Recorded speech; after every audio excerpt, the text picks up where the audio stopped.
حضرت جناب سیدنا امیر حمزہ رضی اللہ تعالیٰ عنہ نبی کریم کے چچا تھے۔ بعض مفسرین نے لکھا ہے کہ یہ حضور کے خالہ زاد بھی تھے۔ ان کی والدہ اور حضرت آمنہ دونوں بہنیں تھیں، اور ان دونوں نے ایک ہی لونڈی سویبہ کا دودھ بھی پیا تھا۔ رضائی بھائی بھی تھے، کچھ نے لکھا ہے 4 سال بڑے تھے، کچھ نے لکھا ہے 2 سال بڑے تھے، کچھ نے لکھا ہے صرف 6 مہینے عمر زیادہ تھی نبی پاک، صرف 6 مہینے۔ حضرت امیر حمزہ رضی اللہ تعالیٰ عنہ بڑے بہادر تھے، بڑے نڈر تھے، بڑے بے باک تھے، بڑے جفا کش تھے، بڑے مجاہد تھے، بڑے بے باک تھے، جری تھے، ہمت والے تھے، فیصلہ کرنے کی طاقت رکھتے تھے۔ میرے نبی رحمت علیہ السلام کے بڑے محبوب تھے حضرت امیر حمزہ، پر اپنی باتوں کے کھرے، وعدوں کے پکے، سٹینڈ لینے کا مزاج رکھنے والے حضرت امیر حمزہ فرماتے ہیں ابھی کلمہ نہیں پڑھتے تھے، کہتے ہیں میں شکار کے لیے گیا تھا، واپس آیا تو واقعہ یہ ہوا کہ نبی کریم علیہ السلام نہ کوہ صفا کی پہاڑی کی طرف جا رہے تھے تو رستے میں ابو جہل آ گیا، اس نے حضور کو نہ برا بھلا کہا۔ میرے نبی کریم علیہ السلام نے نا آج اس کے جواب میں خاموشی اختیار کی۔ خاموشی بہت بڑا طوفان ہوتی ہے، چپ رہنا بہت بڑا طوفان ہوتا ہے۔ حضور خاموش ہو گئے، مکمل کوئی بات نہیں، حضور دیر تک خاموش رہے۔ نبی کریم علیہ السلام جب خاموش رہے تو سر پٹایا، اور اس کے ہاتھ میں ڈنڈا تھا، حضور کے سر اقدس پر دے مارا۔ حضور کچھ نہیں بولے، خاموش رہے، سر پہ ہاتھ رکھا، گھر تشریف لے گئے۔ وہ لونڈی دیکھ رہی تھی، نبی کریم علیہ السلام تشریف لائے حضرت ختیجہ کے گھر۔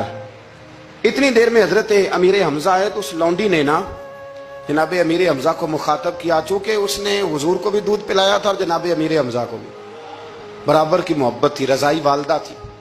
حضرت امیر حمزہ کو دیکھ کے کہنے لگی امیر حمزہ کہاں سے آ رہے ہو؟ کہا شکار کھیل کے آ رہا ہوں۔ فرمایا کیا فائدہ تیری بہادری کا،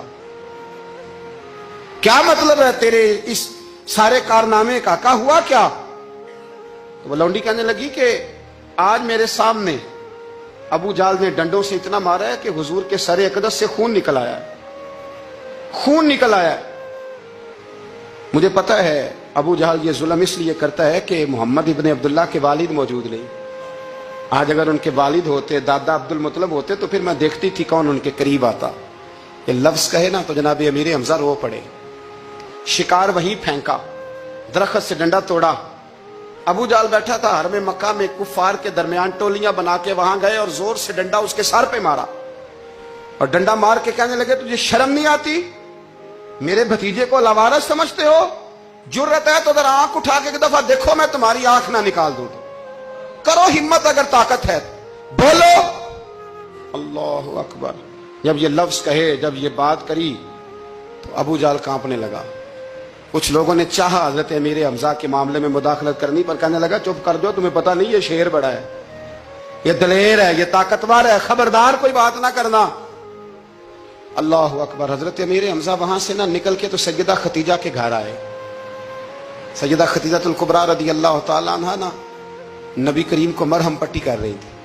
حضور نے چچا کا چہرہ دیکھا تو آنکھوں میں آنسو آ گئے۔ حضرت امیر حمزہ بھی روئے اور کہنے لگے بھتیجے خوش ہو جا، میں اس کا سر پھوڑ آیا ہوں، اتنی زور سے مارا ہے کہ اس کو ہمت نہیں ہوئی بات کرنے کی۔ حضرت امیر حمزہ کے جواب میں محبوب فرمانے لگے چچا میں ابو جہل کا سر پھوڑنے سے تو خوش نہیں نہ ہوتا۔ کہا آپ کیسے خوش ہوتے ہیں؟ فرمایا آپ کلمہ پڑھ جائیں میں خوش ہو جاؤں گا۔ تو حضرت امیر حمزہ کہنے لگے کلمہ پڑھنے سے راضی ہو جاؤ گے، خوش ہو جاؤ گے، بس اتنی سی بات؟ فرمایا ہاں۔ تو کہا پڑھاؤ کلمہ، پڑھاؤ کلمہ۔ حضرت محبوب کریم نے کلمہ پڑھایا اور جناب امیر حمزہ اسی وقت مسلمان ہو گئے۔ بس پھر اللہ نے اسلام کو قوت